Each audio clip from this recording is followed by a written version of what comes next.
Hello everybody, welcome to today's episode of This is Karike podcast. Today I'm joined by our regular, Yukes and Dom. So first of all, let's start with you, Dom. You weren't joined by us in the last episode of this podcast.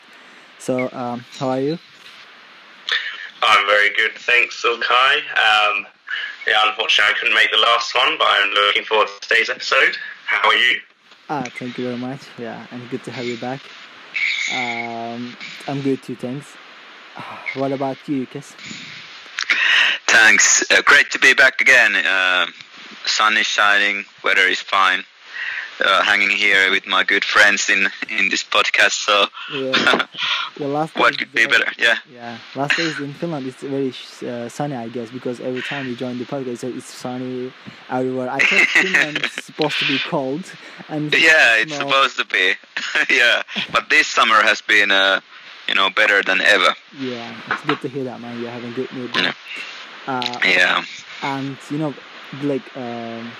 yesterday we did, Fenerbahçe did the press conference, and Philip Korki, and it was a very interesting press conference, and our president Ali Koç and sportive director Daniel Kamerli were joined as well, and there are mostly except this, there are many transfer rumors, especially last 2 days. Social media went crazy, and yesterday suddenly there were rumors about Bas Dost, and who has been linked with Fenerbahçe, and they say beIN Sports reported that it's almost done deal, and Fenerbahçe made an agreement with the player, but this situation is confusing, because they had some problems in the sporting football club, about with the fans, and so it's not really sure. I'm not sure if he is a free agent or not, but Sporting's board has changed, so they said the player made a deal with the new board, so he's a free agent right now, and because if he's not a free agent, he would cost us really good money, and I think he's a free agent. That's why we made a deal with him. If it's true, I think he's a very good striker.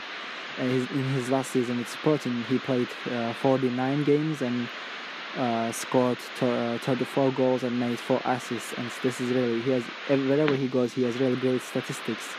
And he's a very great striker. He has a huge advantage about scoring goals by his head.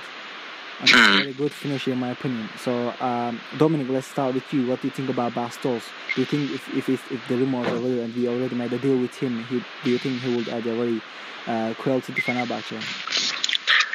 Of course, yes. He's a highly rated striker, and if he wasn't a free agent, then there'd be no way of us getting him, or his market value is very high. But he's not very sort of skillful as such striker. He's more, one-touch goal, they've said, with his head or foot. He needs the ball delivered to him. He can't really make chances himself. Yes. And so this is, obviously, I've always wanted a striker like this, get maybe 30 goals a season, like Mario Gomez or Bafétimbi Gomis. Fenerbahçe have really missed that in the past. But that's because we've been very bad at creating chances, so I hope if we do sign him, we'll also sign players who can and play a style of football that will give him all these chances where he can go and score. Yeah, very well said. As you said, he's a player. He can make his own chances. You need to feed this kind of footballers. As you said, the same type with Mario Gomez and Bafétimbi Gomis. Same happened when we signed Van Persie. He's not. He was before. He could make chances for himself, but when he joined Fenerbahçe, he was kind of slower. So, what do you think about Bas Dost, Yukes? Well, for free, it's a no-brainer. I think we should sign him. But of course, like you both said, he needs players to feed him, and we should play differently what we have been playing. For example, last season, if you look at his goals, all the goals were when Sporting switched the play really quickly and attacked fast. Yeah. And you know that there were no defenders, like only like a couple of defenders in the box. But as we played last season, there were always 10 defenders already when we were able to cross the ball into the box. So he wouldn't have been as efficient. But I think you know, if Koku wants him, he probably knows what kind of player he is, and he knows how to build the system to feed him. Because it's not so much about the players that feed him, but about the system. Because with the slow build-up, it doesn't matter if we have like 15 the best crossers in the world, because it's not enough if there's 10 defenders. But yeah, for free, it's a no-brainer. You know, we can always sell him if he's a failure. Yeah, exactly. I mean, as you said, if Koku wants him, I mean, he knows what tactic he will use, you know. And I'm sure the board will do their best to sign those players who can feed our strikers. And I'm sure they're working on it. You know, there were almost not any transfer rumors before we announced it Philippe Koku, you know. And the new boards, they try to keep this transfer rumors very secretly. You know, they do this very slow and very quietly.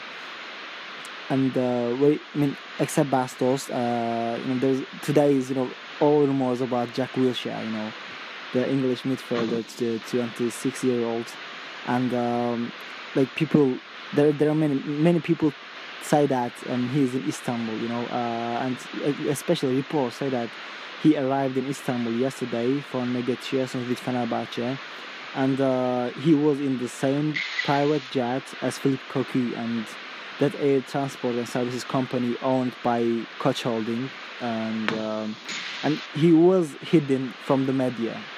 So I saw your tweet. Yeah. So I think they should. They must keep him under the ground, you know, because nobody saw the player. But I wouldn't surprise if he's in Istanbul, because Ali Koç, the new board, especially the coach, he wants to keep this quietly, you know, and it will be very strange, very confusing rumors going around. You know, there's a football agent called Muzi Özcan. He posted like tweet about Jack Wilshere, you know, and like I don't know, just he may be in Istanbul, maybe he's not. Just I want to ask Dom about this. You know, do you think he's in Istanbul? Do you think this transfer will really happen or not? It's hard to say, isn't it? I would have never imagined Wilshere would sort of sign for us, or even. But it looks like talks could be ongoing, whether they'll be successful or not. And obviously, there's all this extra information. We haven't seen anything of the player, but strange sort of notepad written his name. Maybe anyone could have done it, you know. Yeah, exactly. Just that's really just, you know. Jack Wilshere is a player, like he's injured, like he has problems with injuries. You know, we everybody knows this. And he was a decent player. Like he made his debut at Arsenal at the age of 16, and I mean they said that he had a huge future, but injury, like I believe injury problems, they just destroyed his career, in my opinion, because he's a very talented and quality player. But last season he did well, in my opinion. Like he played 38 games at Arsenal and scored only 2 goals and made 5 assists, and he was. It seems like he was fit last season. And I want to ask you, Kiss. I know that he's not happy with these transfer rumors, you know, about Wilshere. And Yukis, so let's start. I mean, what do you think? Well, I'm not unhappy about it either, but I think it's bit. First time I see you're kind of negative, you know. Yeah, because you know, he's really risky. Because what I saw, that he's like asking for really big salary, and as we know his injury record, and we know that Turkey isn't the place usually for the players that has those problems, because they usually get much more injured in Turkey. Then I think it's really risky, because then again I would rather have players like Dirk Kuyt. You know, every time you can plan your squad like 10 weeks before the match, like, okay, we have a Champions League match, then Dirk Kuyt will play there. Exactly. But with players like Wilshere and others, you have to think like a day before that, is he fit for tomorrow's game? And you cannot really plan. And as a fan, you are I'm always frustrated. Like I'm nervous that is he gonna be able to play in few weeks? And every match, someone tackled him. Is he getting up or not? And that's the thing. Money. He just wait. Yeah, as a player, Wilshere would be fit for Turkish league, and he would be really really good player if he would stay fit. Yeah. And as a also as a person, I think like there are a few English players which I have always thought that could play abroad and in Turkey, like Wayne Rooney, Wilshere, maybe Milner, Ross Barkley, maybe, but he's one of those. Yeah. So I think he could be really good, but just that, his injury history, that's something that makes me a bit nervous. Yeah, everybody knows about his injury history, right? But on the other hand, like it's very but you said the card, but it's really tough to find kind of player like him, These days, it's very hard to find working class heroes like him. But Jack Wilshere, I mean, like just his age, he's 26, he's still young, he's not that much old. But I never expected to hear his name about Fenerbahçe, and it's kind of surprising for me. I mean, everybody knows that he's quality player and will really change the destiny of the Turkish Super League if he joins the team, that's for sure. And but as you said on UK's, Turkish league is tough as well. Like there are players who play very dangerously and dangerous tackles. We've seen this before, and it will be very soon, in my opinion. And if it happens, we just should be happy, in my opinion, because he's free agent.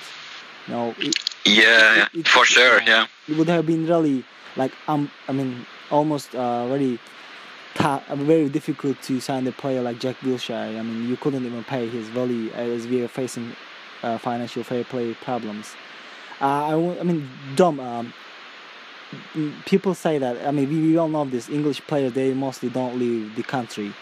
So, do you think Jack Wilshere will be one of the footballers who could leave England to play in another country? Yeah, you can't really rule anything out.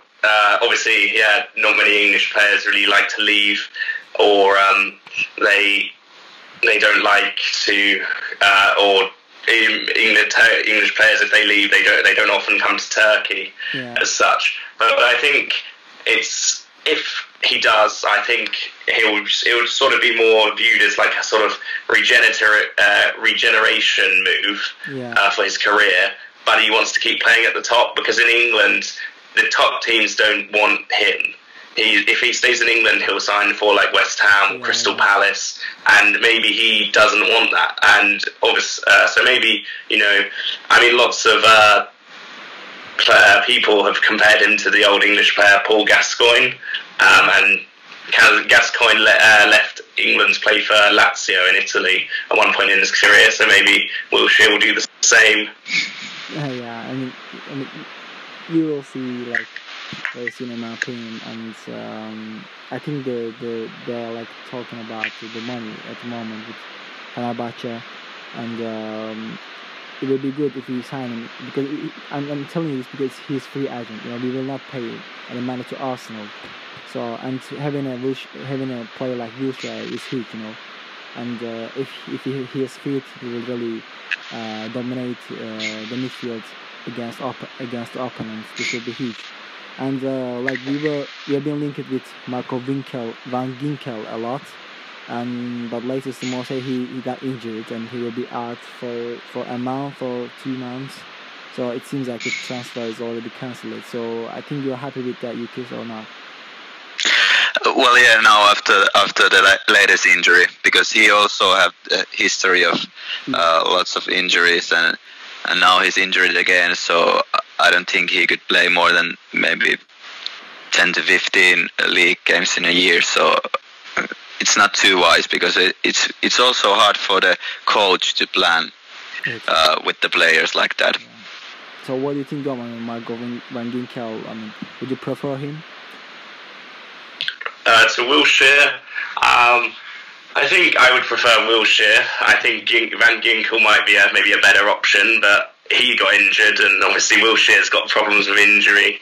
But I think Wilshere, he's a big name, but for the first time he's a big name who's a young, he's not at the end of his career, where, in the past when we got big names, they've always been, in their past their best. So I think to sign Wilshere would be a good signing, and I would like to see it happen. I never believed it would happen, but it's starting today. I'm starting to believe that it might happen. So. Yeah, that's true. And I mean, Wilshere would improve a lot in Turkey, in my opinion. Like before Schneider moved to Galatasaray, he was getting injured often at Inter. Then he moved to Galatasaray, and at his first season, he wasn't really, to be honest, he wasn't really good. But then he just became the key player of Galatasaray. So I think you will see the same thing with Jack Wilshere, because I mean, even Schneider moved to Galatasaray, he was like around 29 or 30 or something. But Jack Wilshere is younger, so I think he will suit well to Turkish league if he is fit, as I said before. And so today, here's the end of this episode, guys. Thank you for joining me. See you in the next episode. Peace out, people. See ya. İyi akşamlar.